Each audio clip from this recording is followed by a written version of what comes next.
So you want to add exhibit stickers to PDFs and batches? Doing the old Adobe slog one by one is a huge time waster. Exhibit Flow, available in free and premium modes for Windows and Mac, has your back. To batch add exhibit stickers, first go to exhibitflowapp.com and click on the app button at the top to load the Exhibit Flow app.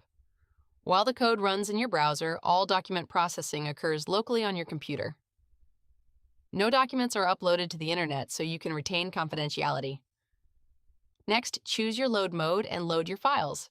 If your files already have the exhibit number in their file names, you can have the app read the file names so it knows which number to put on each sticker.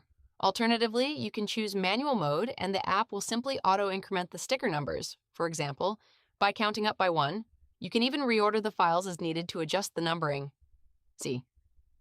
Next, you are ready to choose your sticker settings. You can pick the color and font, default position, add a date, party type like plaintiffs or defendants, case numbers, or even your own branding on the side, which is nice if you're a court reporter and want some marketing flair.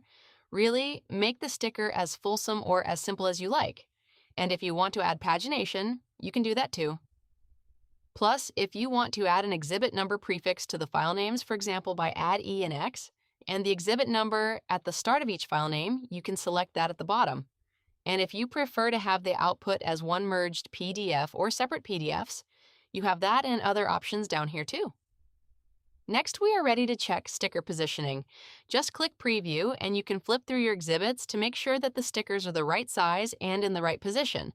If you want to adjust positioning, orientation, or size, you can adjust that easily. If all looks good, then you are ready to click Generate. The app will then create all your files at once. You are all done.